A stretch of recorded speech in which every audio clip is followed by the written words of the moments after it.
Good morning everyone, and welcome to the Council meeting of the 8th of March 2016. We have the order of business, please. Thanks, Provost. The order of business is as has been previously circulated. Any declarations of interest? Members should declare any financial or non-financial interest they have in items of business for consideration, identifying the relevant agenda item and the nature of their interest. There are no previous minutes of this special meeting. We now move on to item 5.1, Financial Strategy 2016-17 to 2020-21, and a report by Mr. Fairley, Head of Finance and Integrated Service Support. Thanks, Provost. Having set council tax for 2016-17 on the 9th of February, today's report focuses on Council's statutory requirement to deliver its budget for 2016-17, the requirement to do that before the 11th of March. As part of setting the 16-17 budget, Council will for the first time delegate resources to the Midlothian Integrated Joint Board, and Section 3 of the report proposes an allocation of £37.086 million to the Board. Section 3 of the report also highlights the funding challenge for later years, and in that respect a report will be brought forward to Council before the summer recess, updating the financial strategy for the period through to 2021. Section 5 of the report sets out the cost of services for next financial year, and that in turn gives rise to a budget shortfall for the year of £7.631 million. Section 6 then goes on to set out the actions that have been taken or are proposed to address this budget shortfall. These include further operational savings of £264,000 as set out in Section 6.4 and Appendix 1. In addition, Section 6.5 and Appendices 2 and 3 set out savings proposals which amount to £1,006,000 in 16-17, rising to £1.334 million in later years. On the basis that these proposals are approved, there would be a remaining budget gap of £2.603 million for next year, which would need to be met from General Fund reserves. And as such, the utilisation of reserves would be £380,000 or so more than Council agreed back in December 2000, or Council anticipated back in December 2014. Section 9 of the report provides an update on the reserves position, which reflects the proposed utilisation. Section 10 then goes on to set out the report implications, specifically Section 10.2, which sets out the risks, and Section 10.7, which encompasses equalities. In respect to the latter, an equality impact assessment has been published for all those budget savings proposals which impact on people, and the overarching EQIA for the budget is set out in Appendix 5. Provost, today Council is asked to determine its 2016-17 budget by approving the recommendations which are set out in Section 12 of the report. Thank you. Thank you, Mr. Fairley. Councillor Parry. Thanks, Provost. This budget brings forward savings that will ensure the Council can carry out statutory obligations as well as balancing that aim with a sensible, sustainable financial position going forward. Since this administration took over the, quite frankly, shambolic budget sheet left behind by the opposition, we have been reactive where we needed to be and took the right decisions to ensure that we have not only improved our budget sheet, but did so whilst raising the outcomes for Midlothian residents. In terms of reserves, there has been much talk about reserves recently across Scotland, but we are not bursting at the seams like other councils.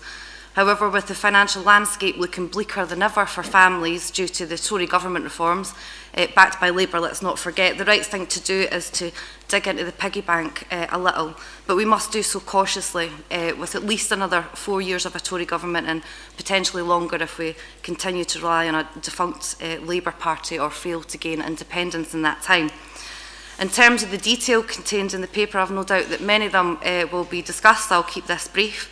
But I just want to recognise that whilst reducing duplication in services and improving efficiency and budget control is important, I'm also pleased to see proposals that put the responsibility personally with councillors.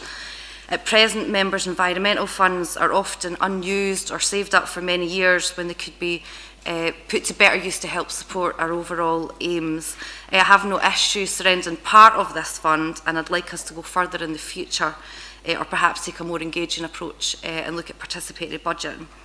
The second point I want to make is, whilst I recommend that we move the recommendations today with 2 amendments, I would propose and hope that all councillors can agree with at least one point, and that is to remove the proposal to raise school meals prices. Saving money for a rainy day is one thing, but right now it's pouring, and taking money out of hard-working families is a step too far. So I'd invite colleagues in this chamber to vote for the recommendations, which I will set out as follows. So I move that we agree recommendations A and B, to move recommendation C with the following exceptions. In respect of item 7, page 24 of the agenda, members' environmental projects, to reinstate £180,000 per annum back into the General Reserve's capital plan. In administration, we might revisit this in future, but right now we think that we need to go and investigate what that impact should be. So to be clear, we would be taking out the revenue element of the environmental fund and reinstating the capital back into the plan. And in respect to item 13, page 30 of the agenda, school meals charges, to delete the proposed increase in charges here. Move recommendation D, but acknowledge that as a consequences of the amendments, the utilisation of reserves becomes 2.668 million. To move recommendation E, subject to the amendment as a consequence of recommendations C and D. Thank you. Councillor Johnson. Thank you. I second Kelly's proposals. Thank you. Councillor Milligan. Provost, firstly, the timing that we've had to deal with this has been completely absurd. At the time that the officers were handed these devastating cuts by John Swinney, nobody else, no, Westminster this time, John Swinney, the SNP government, a massive cut to local authorities across Scotland. I think rather than blaming the Tories, we should be apologising on behalf of John Swinney for the devastation to our communities. It's as easy as that. You talk about the reserves we have £15 million of reserves that are uncommitted here. That's £7 million more than Audit Scotland say is prudent. There is no need whatsoever to take the vast majority of these cuts, given the whole uncertainty of the Scottish elections, where Labour quite clearly have put forward they will put a penny in the pound if they get power in here. But I think there's some folk preempting the result of this. Now, the fact of the matter here is, even with that, with the changing landscape and the proposals on the table about different ways of raising money for council tax, again, we would like to see a lot more clarity on other proposals for other political parties and what that impact will be on councils being given the right to raise their own funds. We didn't disagree with the SNP group here on the school meal charges, and we think it's only right that the environmental monies that you talk about should be left in the capital, which is at a following paper, because many elected members have committed to working with community groups and such like that. And that's why a lot of them save it up, a lot of them, for example, the hub and Gore Bridge and stuff like that, that a lot of members have worked together cross-party and brings real benefit. However, the other cuts that are here, for example, the out-hours noise savings of £28,000, we already see in our communities the plight that our local residents are having with antisocial behaviour, with people who just didn't respect their neighbours. To then reduce police numbers, and we're not talking about a small saving here, we're talking about a devastating cut to frontline cops on the street. Not only do we think it's wrong to further cut that, we actually propose that we reinstate the money that was cut for it last year.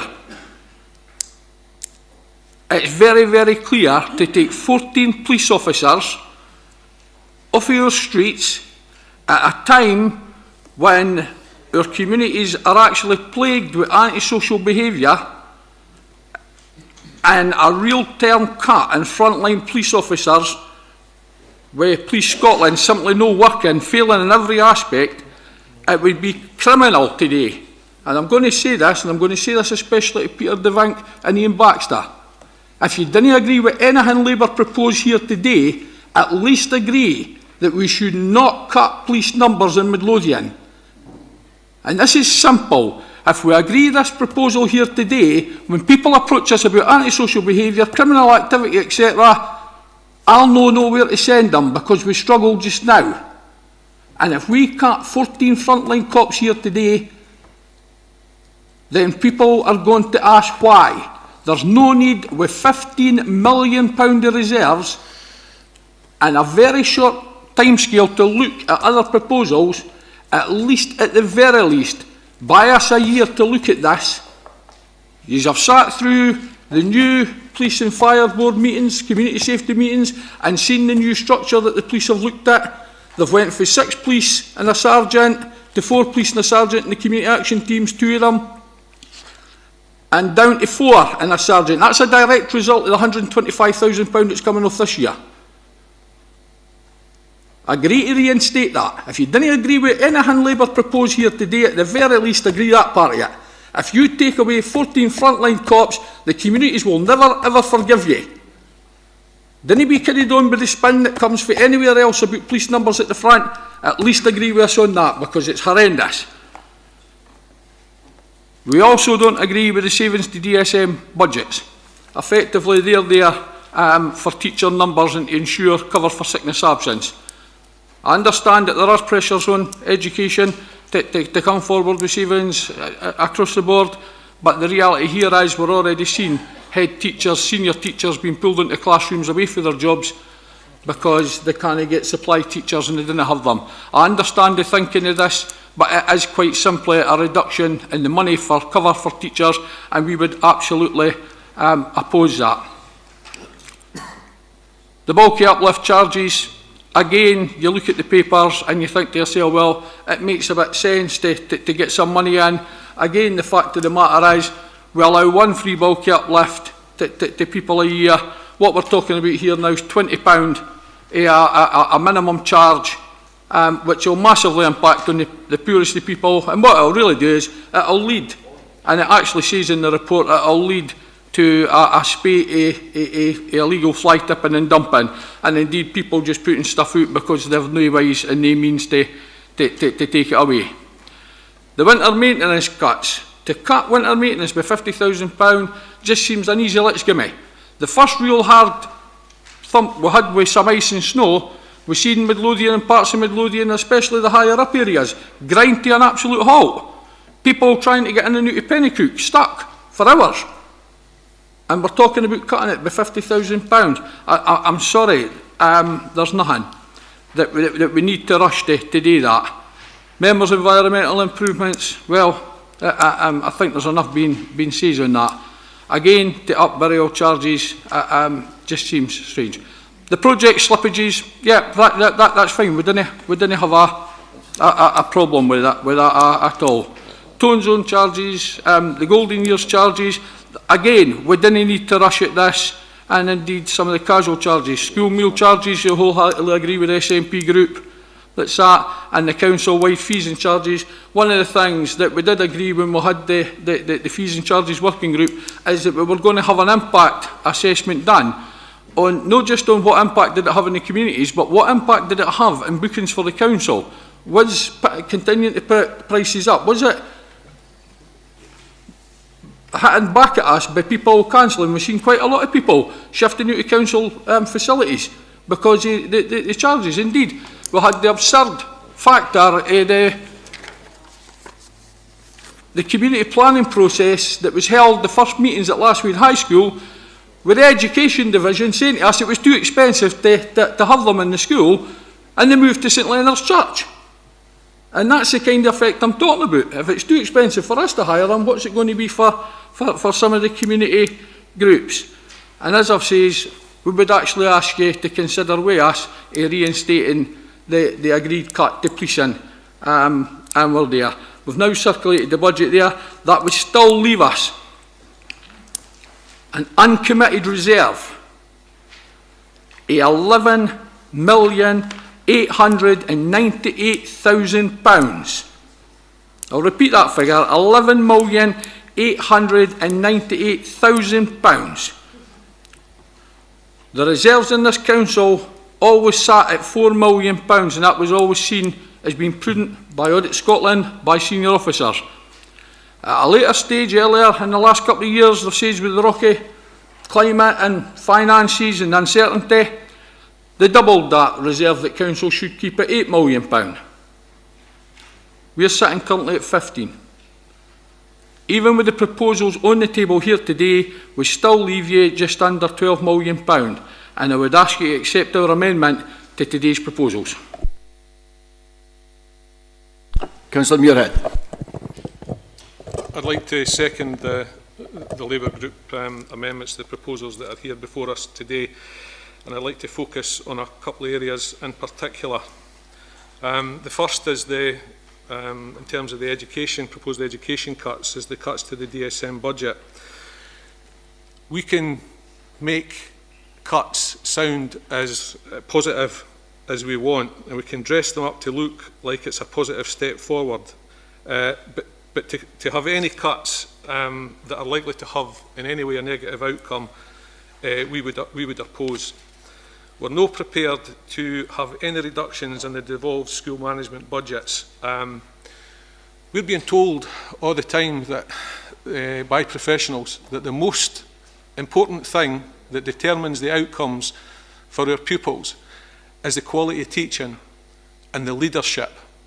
Anything that in any way means that it is more likely that head teachers are forced into a situation where they're having to teach classes rather than fulfil their leadership roles, I think is a backward step. Anything that contributes towards that's wrong, and we would not support. Head teachers have more and more responsibilities over the years thrust upon them in terms of their general HR responsibilities, all sorts of things. And if they're not able to carry out their roles because they're teaching in the classrooms, particularly in the smaller schools, to cover for sick absence, then that's wrong.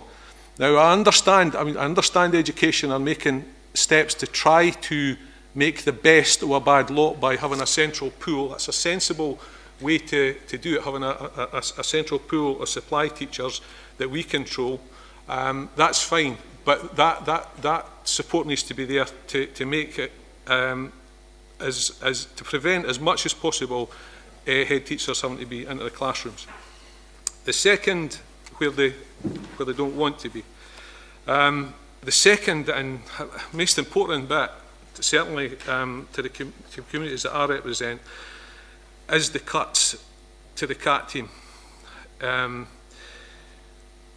We were on, Adam Montgomery and I attended the police board, the first meeting of the new police and fire board, and a report was given to us by the police on the activities of the community action team in Midlothian for the quarter to the end of December. Now, what we've got to bear in mind that report covers the period where they're still fully staffed with the 14 officers.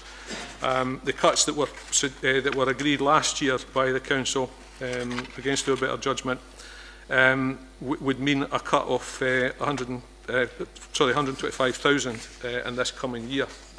The proposal here today would remove 14 police officers from the streets of Midlothian at the end of 2017. I find that, representing an area which has benefited greatly from the efforts of the CAT team, I just find that wholly unacceptable, as will my constituents. And it appears that the administration are prepared to accept that, and I would honestly urge them to think again, and I would urge the independent and Green councillors to consider this position. If I take my own area, Gorebridge, we started off the pilot for the warden service that the council introduced a good few years ago. That had some effect, but it wasn't enough, and we decided to take the money that the council spent at that time on that pilot and put in a squad, a community action team or dedicated police that were dedicated to proactive policing. We then doubled that. Now, we've been told that the crime figures in Midlothian are steady or improving, which I applaud. But a great deal of that has to be because of the contribution of the community action squads. The report that came up to us last at the police board meeting, I'll just go through one or two parts here. You know, time spent on allocated patrol to tackle antisocial behaviour hotspots, 535 hours of policing time patrolling. That's the antisocial spots. I live in an area where I see them frequently. The community action team are frequently in the area that I live. And people complain to me about the lack of police in these areas. What is it going to be like when we take 14 officers away from Midlothian? All the additional work here isn't going to happen, because this is additional resources. This is additional work over and above what the police already do. To cut that away, I think, would be absolutely criminal. In that period that I'm talking about, they've visited 7 party houses, they've done 20 antisocial behaviour visits, they've had 4 antisocial behaviour breach calls, they've had 175 attendances for youth antisocial behaviour. They've had 71 searches for drugs, 25 of which were positive. They've visited licensed premises 159 times. Bail curfew checks, 89 traced bail curfew checks. That's tackling people who are in our communities when carrying out acts that they shouldn't be. 122 warrant checks, 34 child referrals for children at risk of harm, 16 adult referrals for people in danger of harm. Even on the report, it refers to abstracted hours. That is officers' attendance in court, 122 hours attendance in court that would otherwise have to be carried out, providing it actually caught the people in the first place, by other police officers. I really worry for our communities in Midlothian, and it's another cut in areas of multiple deprivation. It's another cut in our most vulnerable areas, because that's where this activity in the main is occurring. This is where the community action team are most effective. Now, I can understand officers who, with respect, vast majority of them will no live in the areas that are most affected by this. I can understand them looking at this and saying, this is non-statutory. Bigger picture, we've got to make the cut. What I can't understand, frankly, is councillors that represent areas like the area I live in that are prepared to go along with that. We cannot subject our residents to what's going to happen if we just wipe 14 on the street proactive police officers away out of Midlothian. I think that is the absolute wrong thing to do, and I'd urge, I know the administration will have had their meetings and they'll have made their mind up. I would urge them really have a second thought on the community action teams, because this is just not acceptable. It will not be acceptable to the communities, and it will cause serious problems within our communities. Thank you. Thank you. Councillor Baxter. Thank you, Provost. I'd like to pick up on one or two things that the Leader of the Opposition mentioned before. That I agree totally that the fault of all this lies with John Swinney. in two respects. First of all, there's the funding of council tax, which despite a SPICE report, further analysis indicates that it certainly has not been fully funded. And that was up to the 3.5% general cut in that was announced just a couple of months ago, at very short notice, on top of all the cutbacks. I think that we're left in a position just now where we do have healthy reserves.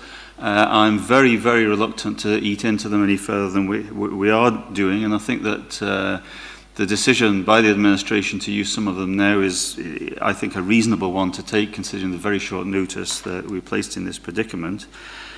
I did approach the Leader of the Opposition several weeks ago, because last year when I proposed my own amendments and Labour group proposed theirs, there were actually a great deal of similarities. There was a significant overlap, and I felt that we were in a position where we were aiming for the protecting the same areas of the services, council services, that we could form, that would form a basis for us to work together. I'm disappointed, though, that nothing came of that.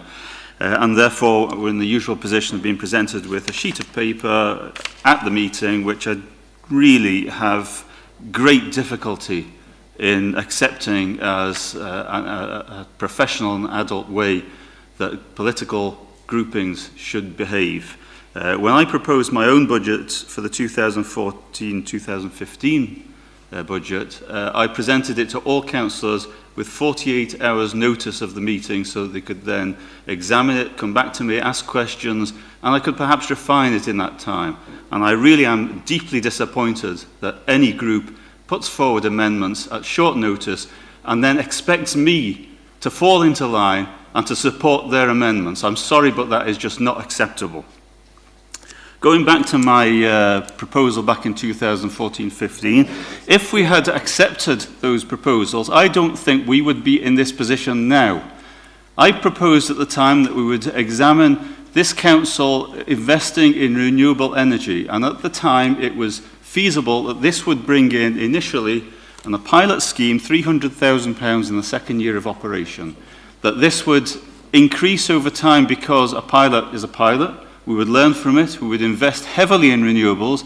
We could be looking at millions of pounds coming into this council now if we had adopted my proposals at that time. And I'm sorry, I am not responsible for us being in this position because people did not listen. Looking in more detail at what the Leader of the Opposition said, he's right. If I agree with nothing else, I do agree that it's a step too far to cut the CAP funding. Now, again, the problem with policing, the resources, the lack of resources that the police service have, again, is largely at I think should be left at the door of the Scottish Government, which insisted on a centralised police force, which lost millions of pounds in VAT because of it. Okay, I agree that the Westminster Government should have relaxed the rules and allowed that money to go back into the policing, but it didn't. And the Scottish Government knew that before they made those proposals. So in that respect, I think that policing is suffering not because of this cut being made by this council, but largely because of the Scottish Government's actions. However, my position is that having not had the opportunity to discuss this budget with these amendments with the Labour group, I cannot agree to them all, but I do agree that we should reinstate the CAP funding for the next year and investigate how we can best use those resources. I'm therefore proposing that a single amendment to the administration's budget, which is to remove that item 4, the Midlothian Community Policing cut, and to take that from reserves until we can examine how to move forward on that basis. That would involve increasing the transfer from reserves by roughly less than 10% of that already proposed, and I'm looking for a seconder for that proposal. Do I have a seconder for Councillor Baxter's proposal? Okay, and that proposal cannot be accepted. Councillor Parry. Thanks, Provost. I just wanted to pick up a couple of points, but it is good to see some consensus on some. I just wanted to make a point about the reserves. I don't know where you're getting your 15 million or your 17 million figure from, but the uncommitted reserves is 12.754 million, which is on page 8, section 9. In terms of the police, and it would probably be best to bring in some of the officers to give some more detail, but I do want to point out that crime in Midlothian is fallen, and in some parts steady, and police numbers are the highest they've ever been in Scotland, thanks to the Scottish Government. And the other point that I want to make, and it was just a point that Councillor Muirhead made, is that reducing antisocial behaviour is not just a matter for policing, it's a matter for communities, and it's really important that we spend money in the right places. It isn't always about putting police on the front line. Reducing crime is also about improving inequality and improving life chances for people. So things like funding community hubs, working with churches, taking preventative measures are also very important and worthwhile spending money on.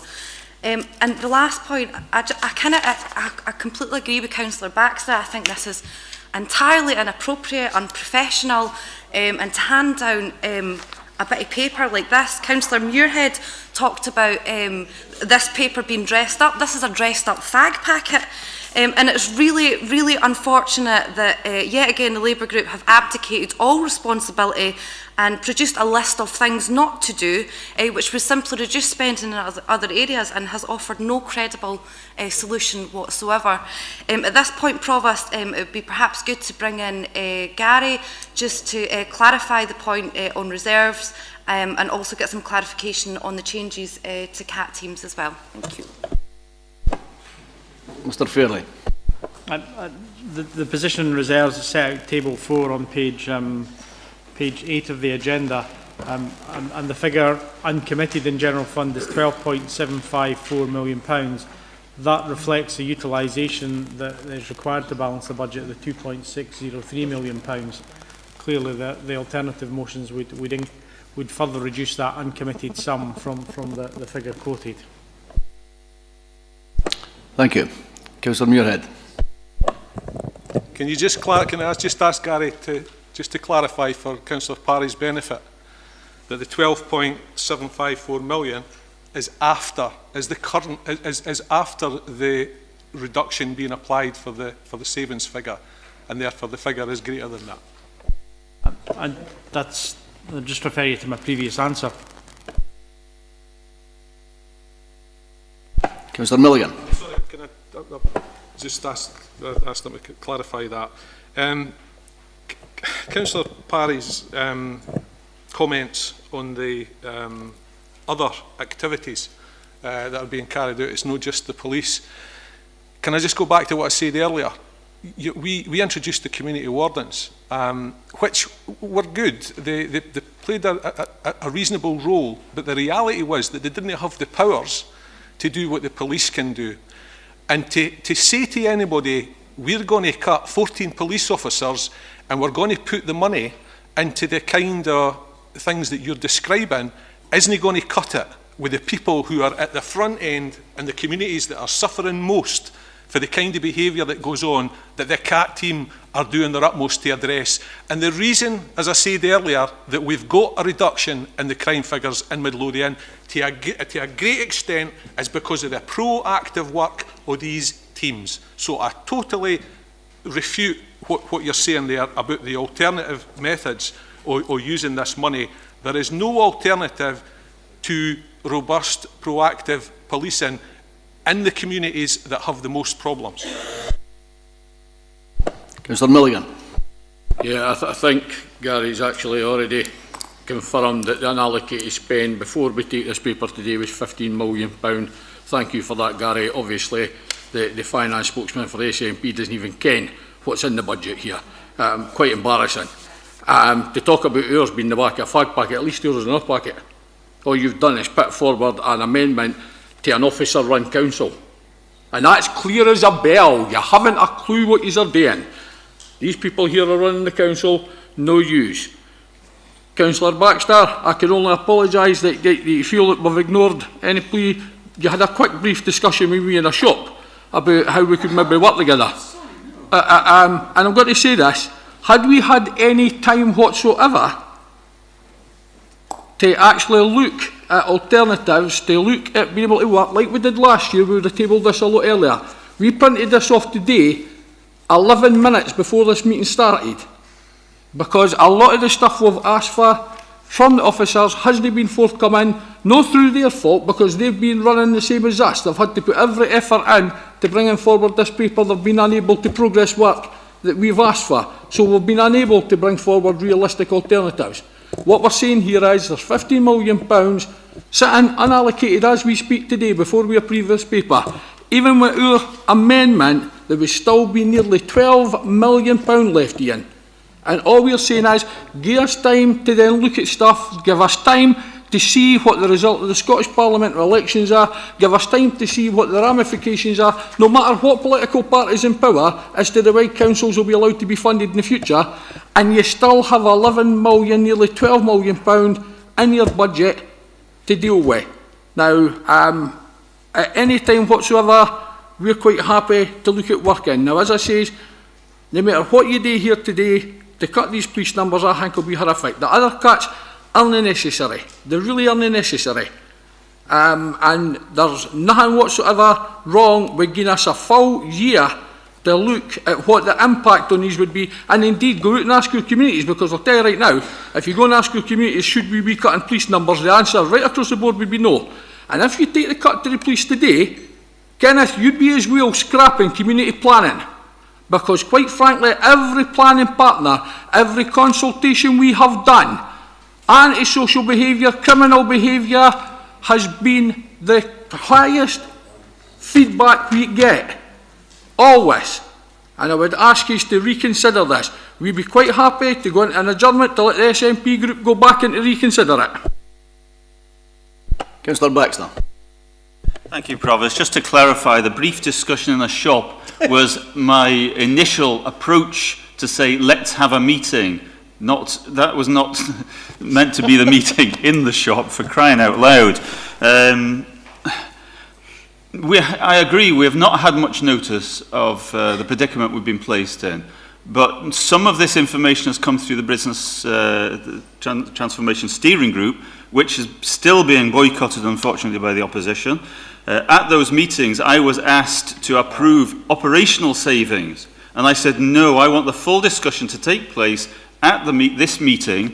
I was not prepared at that meeting to agree anything on behalf of the Business Transformation Steering Group, because I had hoped that other groupings would come and speak to me and to discuss with me what they were proposing and why they were proposing, and not to put it before me with an ultimatum with a gun to my head at this meeting, because I'm not prepared to respond to that kind of behaviour.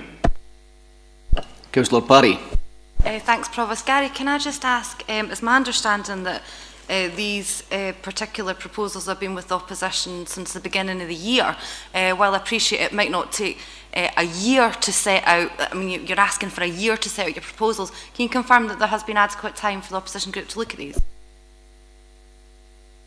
I would confirm that throughout the period since the settlement, there has been dialogue with groups. It's for others to decide whether that's adequate time. Councillor Milligan. Sorry, Gary. Could you tell us when you gave us these proposals, what the first date was? Never mind the year, never mind what. Was it last week or was it this week? I think the officer has answered the questions in it. I'm not going to have the officers berated in this chamber. Councillor Constable. Thank you, Provost. Wish to refer to some of the educational aspects of this budget which Councillor Muirhead referred to, and I fully agree with him that we do not want to see our head teachers having to cover classes and taking them away from their very valuable duties.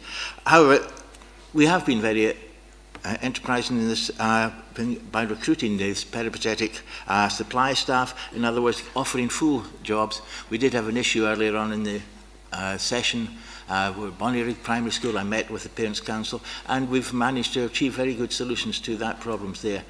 It's a national difficulty recruiting a lot of teachers just now. Some councils, such as Murray, have had to go into all sorts of inducements and so on, trying to attract the teachers. Proximity to Edinburgh, and the fact that Midlothian education is really going up in the world and is getting a reputation abroad in the educational community as a good place to come and teach. We are recruiting very well just now. This is the budget proposals there. It won't have any impact on this. We're in this situation, and we are making really good progress in that. If you refer you to the on page 20 of the agenda, the final paragraph states here about the potential impact on services will have little or minimal impact on this. It's managing to get enough of the teachers recruited, and we are doing quite well in that respect just now.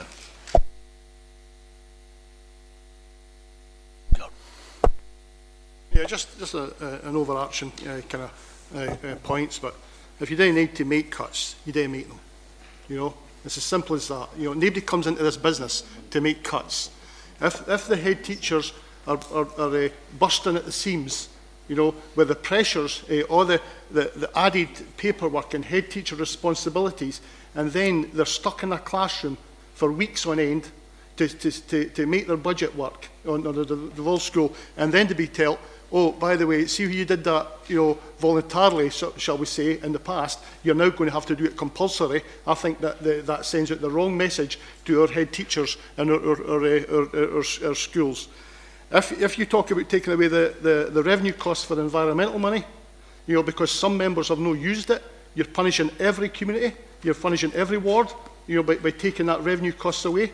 Yeah, and it's right that it should be there. And if you don't know what it's spent on, then we can always tell you. I can mention many projects, but I do think it's worthwhile to name them. I can mention them in other wards as well, and Peter DeVink's contributions, and I can mention Jamie Bryant's contributions. I can mention about Adam Montgomery's and Pennicook contributions. You know, but I'm not going to go into the details. But if you need the details, I can tell you how valuable that money is as seed money, as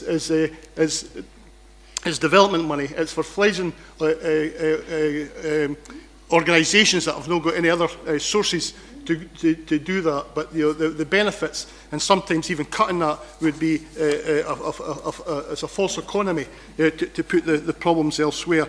When you talk about last minute changes to the budget, and we've just had last minute changes here today, you know, in the chambers on the school meal charges, on the capital costs for the members' environmental improvements money. And I'd asked the leader of the council, when was she aware that the capital costs were to be cut, you know, in these budget papers? When was she first made aware that was actually is a possibility, you know, within these papers? Then you'll get an idea, you know, sort of the late notice that councillors are given to many of these papers. It's just the whole thing. You know, that we've proposed a sensible amendment. We've proposed that we use just over £1 million of reserves to mitigate, you know, and other questions I could ask about what are we doing on the qualities impact assessments, what we're actually doing to mitigate that, what we're doing to the exceptions, to the chargings. You know, what kind of actions are we actually taking? Because we're obviously legally bound to take actions on the quality impact assessment. So we need to know what you're doing to mitigate it. And at least if you just accept this Labour's proposals today, you're buying your time to come forward, because it's a changing situation. There'll be lots of different options in a year's time. And I'm sure we can discuss them fully then. And there's need to make these cuts today, and you know, we'll call you out if you've made these cuts.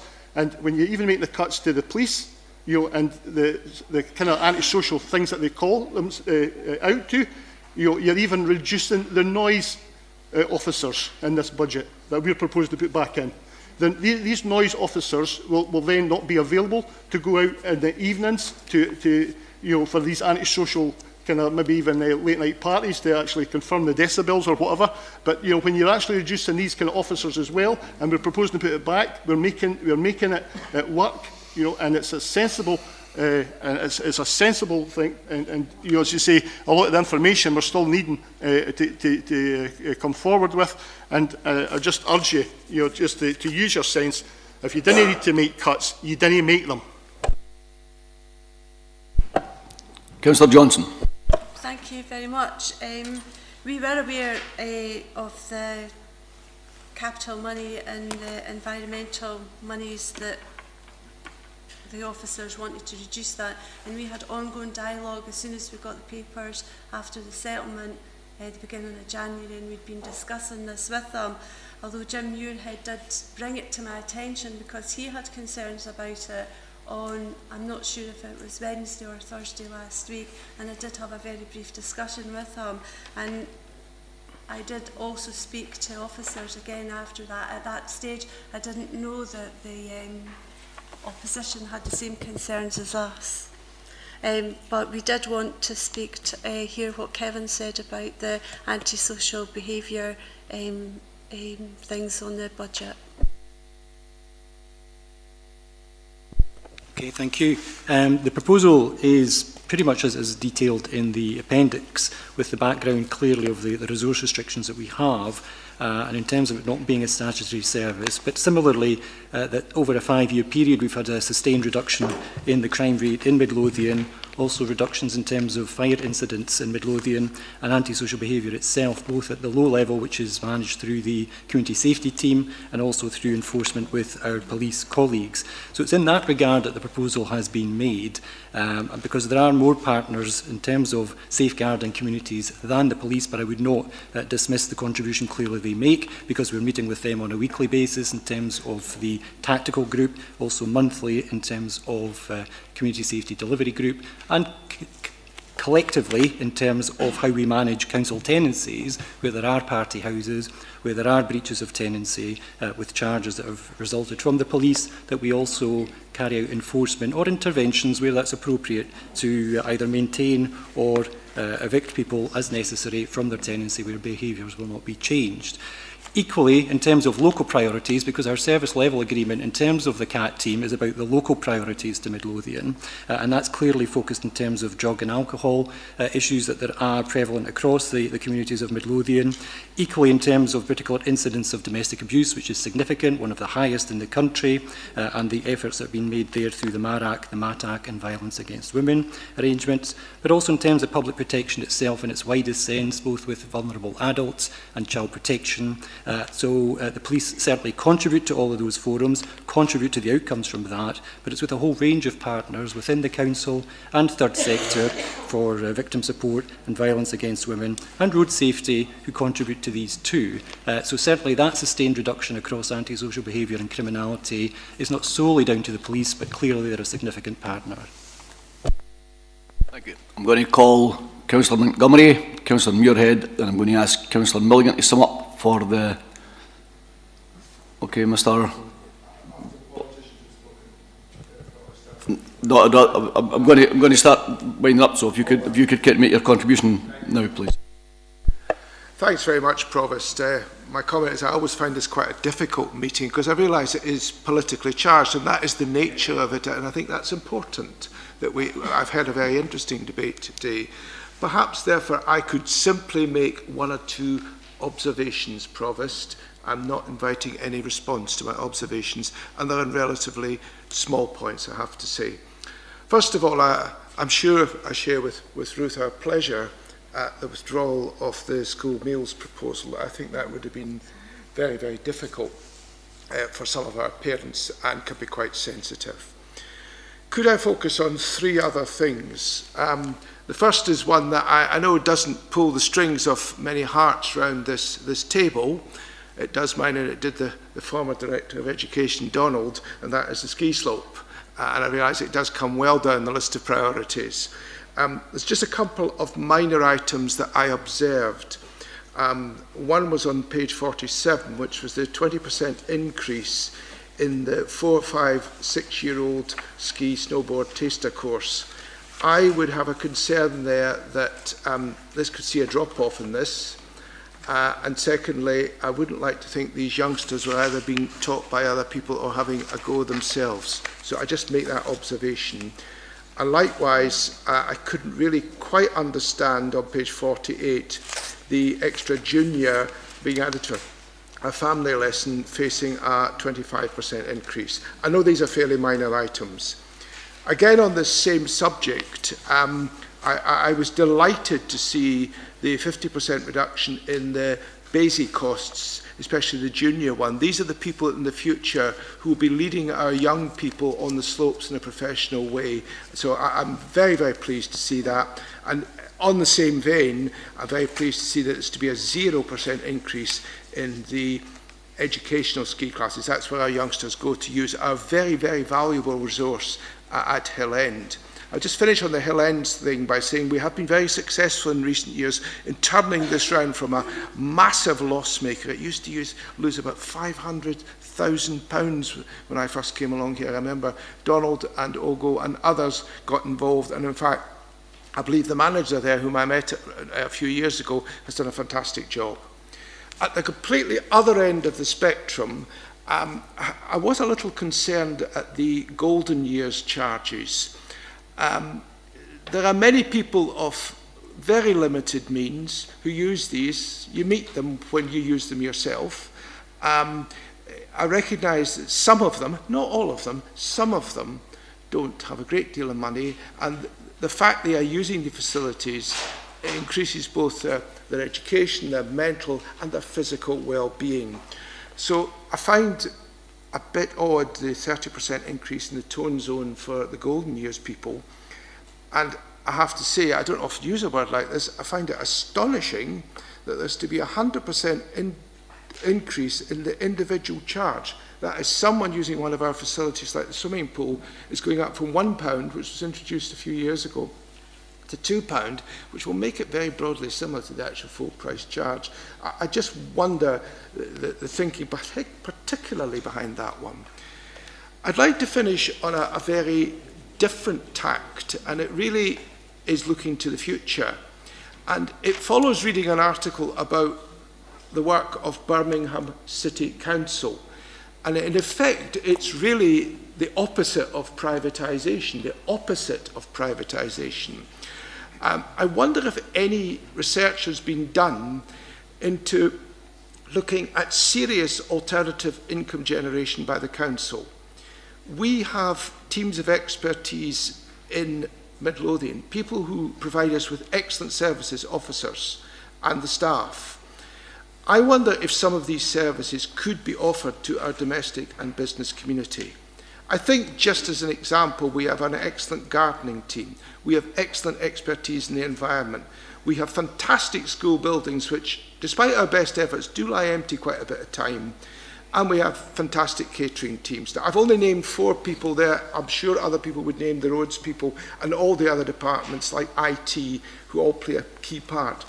Could we look in the long term at providing more services? Certainly Birmingham City Council, after a faltering start, was very, very successful in doing this.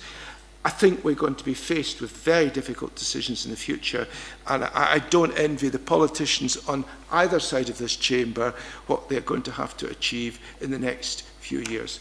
Thank you, Provost. Thank you.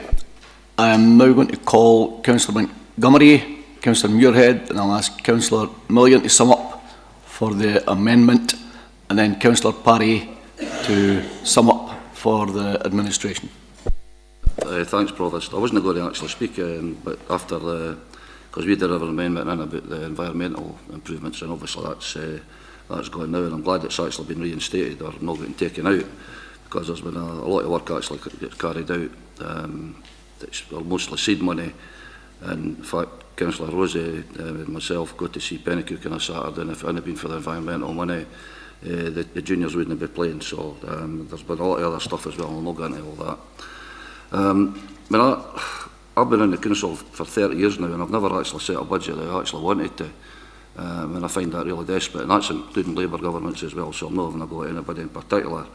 And I think it's quite sad that councils can't be in charge of their own budgets and actually put in the services for the local areas that they should be able to do. The big bad Tories in England have actually given the councils this year 3% flexibility in terms of their council tax. I think it would have been helpful if he'd been in that position as well. Whether that comes next year or not will remain to be seen, because obviously the Scottish Government will make that decision. I really don't know where we go from here, because the reserves, as Jim and Derek have pointed out, are quite clear. And I just think we should actually be looking at actually providing the services that we want to put into our area. The amount of reserves, as I say, isn't actually desperate, and I don't think Gary really kind of covered himself too well when he was asked the second time. But can I ask, I've actually emailed twice in the last few weeks about Bellman's depot in Penicuik, and I've been told that it's going to be closed as a refuse depot. I've not had an answer yet, so I'm still waiting on that. And can I ask, is that part of the £938,000 operational cuts? And we're talking about us producing a budget late. When we were given the information last week, the operational cuts, or the other week there, was 674,000.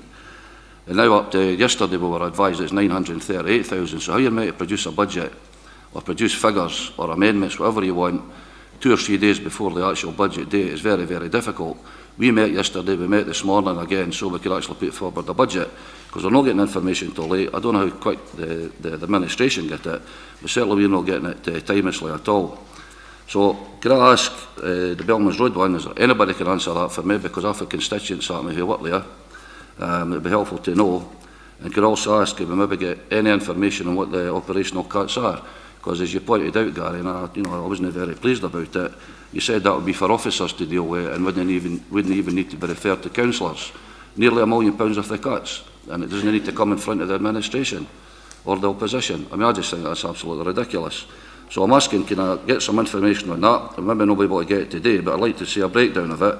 And I'm asking a specific one in Bellman's Road, because I have a constituents at me on more than one occasion, and I've emailed twice now, and I've not had an answer yet. So I'll leave it at that. You want to come back on it, Mr. Fairley?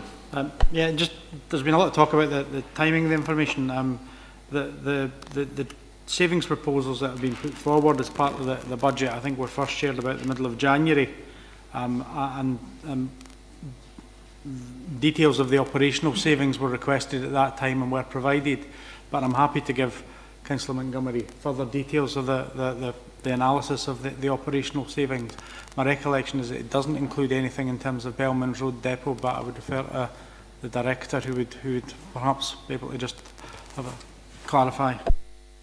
Yeah, with regards to Bellman Road Depot, I've had the request from Councillor Montgomery. I've acknowledged that. I'm waiting on information to enable me to compile a full response.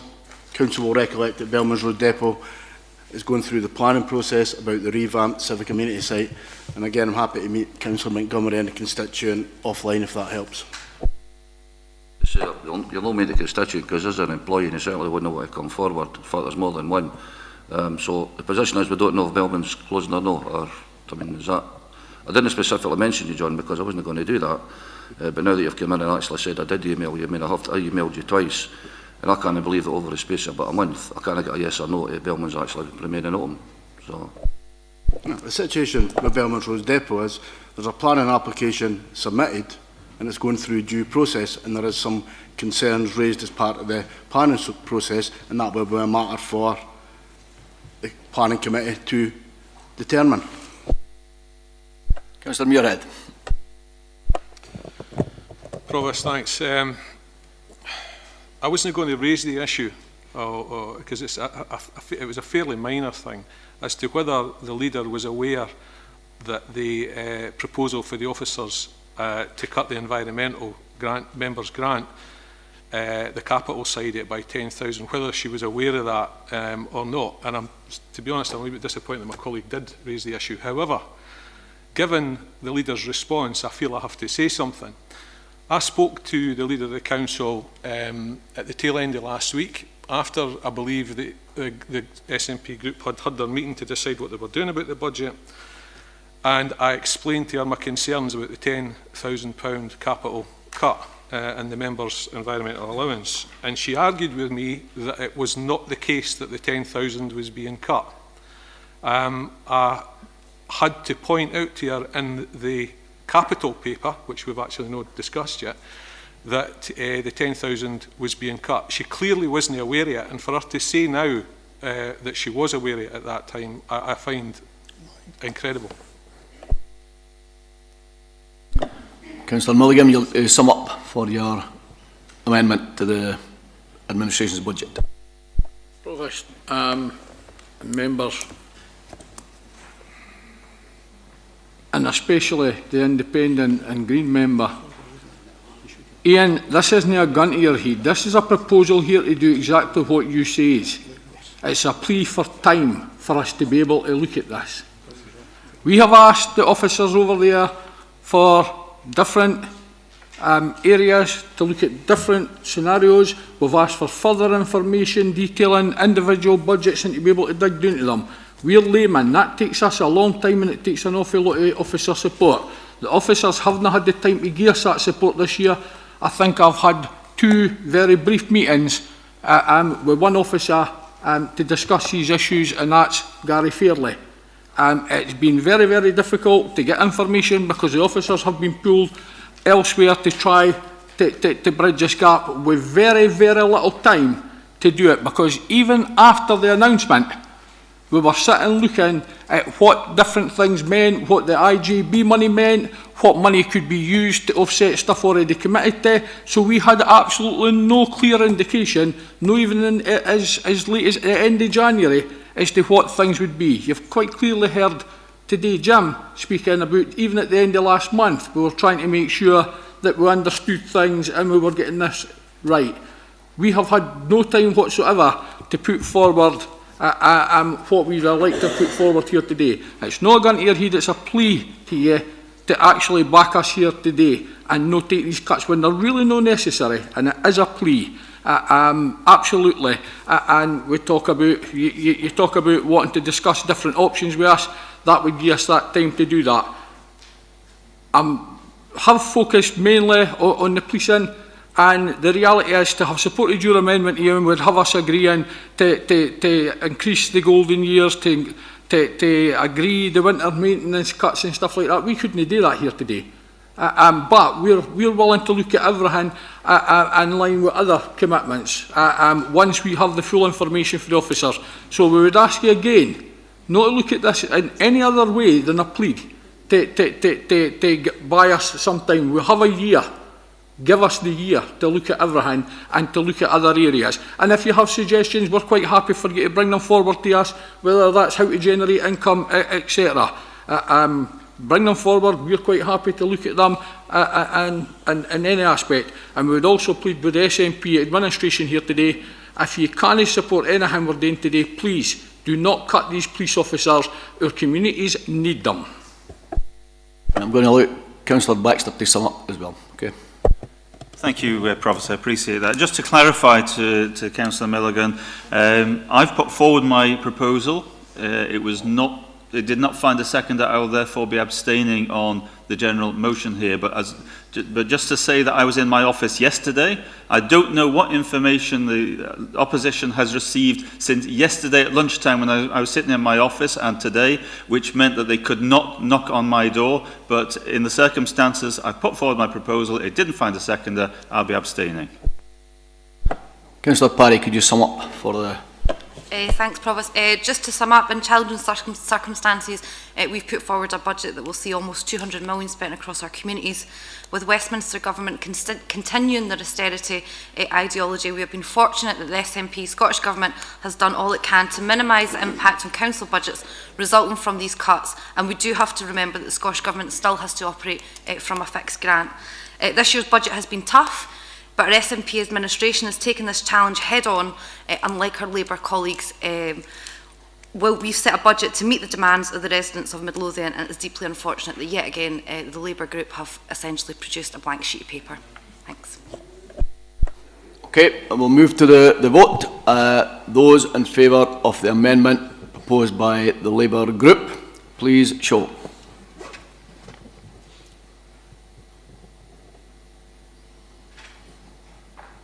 Eight. Those against, please show.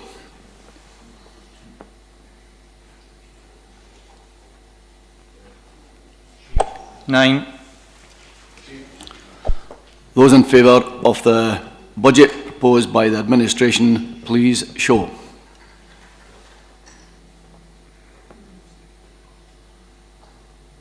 Nine. Those against, please show. None, that is. Okay, the budget is passed. Thank you. Item 5.2, Midlothian Integration Joint Board Financial Assurance Update. Report by Mr Fairley, Head of Finance and Integrated Service Support. Provost, this report provides a further update on the work undertaken in relation to the financial assurance for delegation of resources to the Integrated Joint Board. Section 3 sets out the position in respect to the Council budget, with Section 4 providing an update on the NHS element. Section 5 highlights that the assurance work will need to continue into 2016 as the NHS position becomes clearer and is finalised, and as across Lothian, the IGBs determine the risk-sharing arrangements, and also as directions are issued by the Integrated Joint Boards. Provost, today Council is asked to agree the recommendations which are set out in Section 8 of the report. Thank you. Councillor Johnson. Thank you very much. I agree that I'm proposing that we accept these recommendations. It is going to be difficult for us in the IJB to meet all the demands that we do have, but there's lots of opportunities for us to prove that we can do things differently and better. So in some ways I'm really looking forward to working on this. Thank you. Any other comments? Okay. Thank you.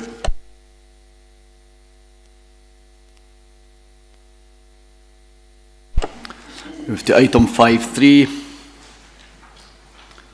General Services Capital Plan 2015-16 to 2020-21. A report by Mr Fairley. Provost, this report provides Council with an update on the General Services Capital Plan, including additions approved since 9th of February and also updated forecast of expenditure and income for the period.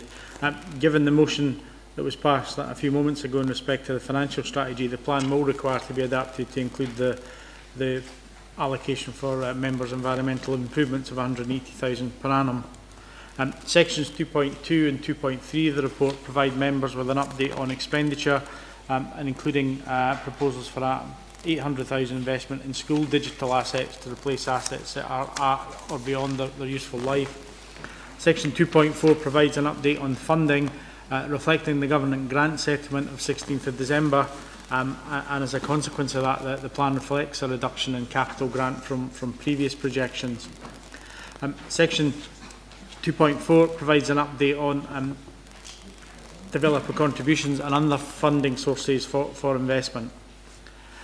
Turning to section 2.7, we provide a summary of the plan and that highlights that the expenditure over the period is estimated at just short of £103 million, with funding streams in the region of £65 million.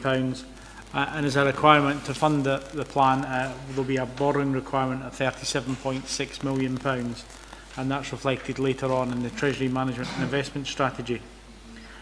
Provost, today Council is asked to approve the recommendations which are set out in Section 6. And just for members noting, Recommendation 6C refers to Appendices 3 and 4. It should indeed be Appendix 1 and 2, so apologies for that typo. And again, noting that the recommendations in the report will need to be adapted to reflect the environmental improvement monies. Thank you. Thank you. Councillor Parry.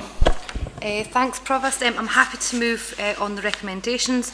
I just wanted to point out the additional funding from Zero Waste Scotland and the funding coming in for electric vehicle charging points, so page 65, and welcome the funding for the East High Street and Burns Monument Works as well. I think they're all very good projects. I'm happy to move that forward.